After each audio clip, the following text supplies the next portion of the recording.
Dear student, आज का topic है रूल इंडियन इलेक्ट्रिसिटी रूल के आपको अगर आप इलेक्ट्रिसिटी यूज़ कर रहे हो तो उसके लिए क्या क्या रूल होने चाहिए।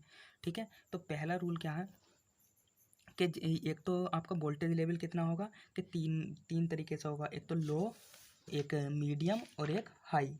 कितना होगा? लो, मीडियम, हाई। तो लो कितना होगा? लो, मीडियम और हाई। हाई तो लो कितना होगा? 240। और मीडियम कितना होगा आपका? 240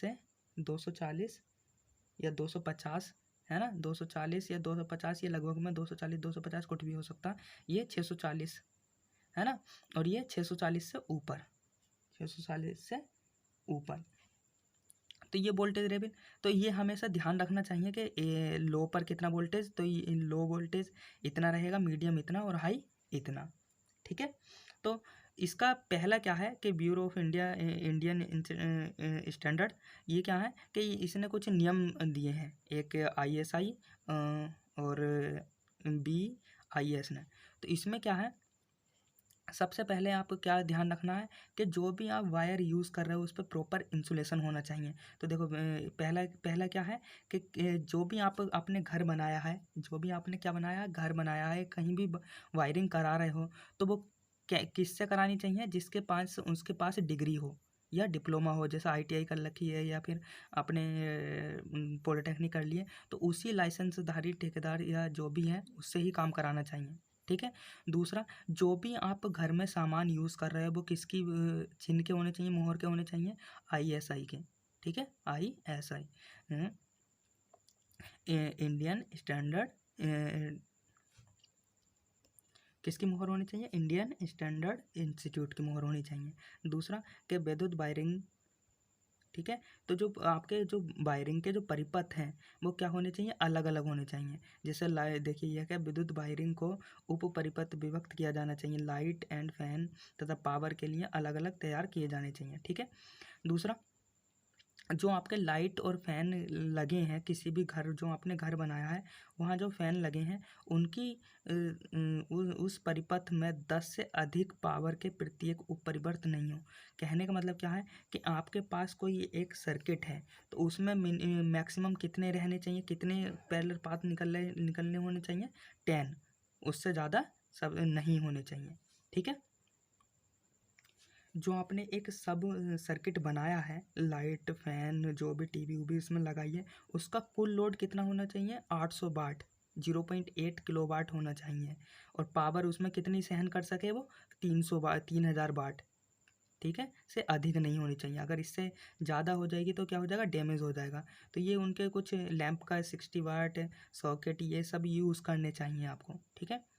ठीक है। जो आपने आपने स्विच बोर्ड लगाए हो MCB, या जो आपने स्विच ऑन ऑफ के लिए लगाए हो, तो उनकी जो ऊंचाई होनी चाहिए, जो आपका फर्श पड़ा है वो कितने से कितने ऊपर होना चाहिए? 1.3 मीटर। यानी कि ये आपका कोई घर है तो जो आप लगाओगे, यहाँ कोई स्विच लगाओगे तो इसकी ये फर्श है, फर्श से यहाँ तक की ऊंचाई कितनी होनी चाहिए? वहाँ पर लगना चाहिए 1.3 मीटर की दूरी पर।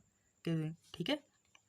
ये कुछ नियम होते हैं, ये आपका जब डिप्लोमा करते हैं तभी सिखाए जाते हैं। कहीं आप किसी घर की वायरिंग करोगे तब ये आपको प्रॉपर ध्यान रखें, वरना तो कहाँ कोई कैसे भी लगा दे, कोई लगा के चला गया, उससे कोई मतलब नहीं। वरना एक स्टैंडर्ड है, इंडियन स्टैंडर्ड इंस्टीट्यूट, उसके अनुसार क्या होना चाहिए? ये प्रॉपर होना चाहिए। जैसे आपका बाथरूम है, बाथरूम में जो लैंप लैंप का स्विच है वो बाहर की ओर होना चाहिए, बाहर दीवार के बाहर होना चाहिए, है ना। अंदर नहीं, अंदर के जब पानी नहीं आएगा तो उससे क्या होगा कि इंसुलेशन ख़राब होगा, और इंसुलेशन ख़राब होने की वजह से वो डैमेज हो जाएगा।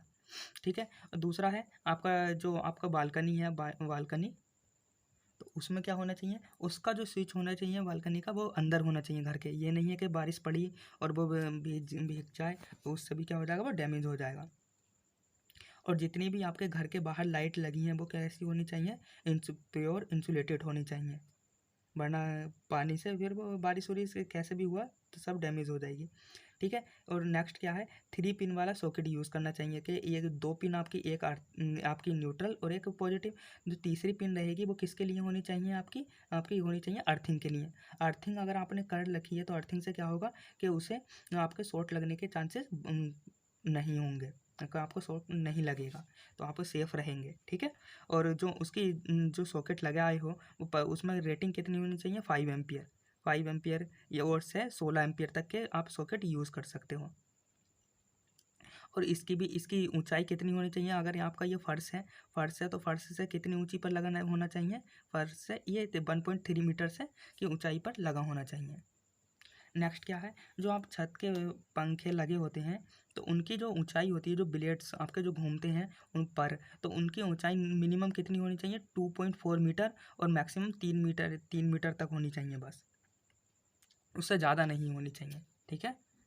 सबसे मेन क्या है कि जितने भी आप घर में वायर या कुछ भी यूज़ कर रहे हो, जितने वायर या फिर आपके टीवी फैन जितने भी इक्विपमेंट यूज़ कर रहे हो, सबकी अर्थिंग होनी कंपलसरी है, अर्थिंग होनी कंपलसरी है। अगर अर्थिंग नहीं होगी तो आपको चांसेस हैं कि आपको बिजली का झटका लग जाएगा। और तीसरा नेक्स्ट पॉइंट क्या है, नेक्स्ट रूल क्या है कि जितनी भी आपकी लाइट लगी है फर्श से, उनकी ऊंचाई कितनी होनी चाहिए, 2.25 मीटर से कम नहीं होनी चाहिए, ठीक है। और तीसरा पॉइंट, नेक्स्ट पॉइंट है जो आपका अर्थिंग में जो कंडक्टर है उसमें कोई फ्यूज़ नहीं होना चाहिए, ठीक है। और जो आपका फेज़ है ना, फेज़ है, ठीक है। जो आपका फेज़ है वो क्या होना चाहिए, फेज़ चालक है जो कंडक्टर है, या आपका जो एक फेज़ आ रहा है उसमें क्या होना चाहिए, फ्यूज़ लगा होना चाहिए। और जितने भी आपके घर के इक्विपमेंट है उनका सबका कंट्रोल किससे होना चाहिए, उस फ्यूज़ से होना चाहिए। जिससे फ्यूज़ क्या होगा, अगर ये फ्यूज़ लगा है, अगर ये फ्यूज़ ख़राब हो गया तो आपके आगे की जो वायरिंग है वो सेफ़ रहेगी, ठीक है। और जो आपका नेक्स्ट है, जितने भी आपके सब सर्किट हैं वो उनका डिस्ट्रीब्यूशन बॉक्स क्या होना चाहिए, अलग होना चाहिए। मान लीजिए ये आपके रूम है, इतने रूम हैं, तो एक तो ये मेन स्विच होगा, मेन स्विच, और इन सब के अलग अलग आपके बॉक्स होने चाहिए, सर्किट इनका आपका अलग अलग होना चाहिए, ठीक है। अगर 3 फेस लाइन आ रही है, 3 फेस लाइन, तो प्रत्येक फेस पर एक संतुलित लोड होना चाहिए। और जो आपके आपके 3 फेस आ रहे हैं उनमें क्रम से कैसे कैसे आपके ये रेड, येलो और ग्रीन, ब्लू कलर के आपके, ग्रीन नहीं सॉरी, ब्लू कलर के तार यूज़ करने चाहिए, ठीक है। क्योंकि स्टैंडर्ड कौन से हैं आपके, यही मिलेंगे, RYV,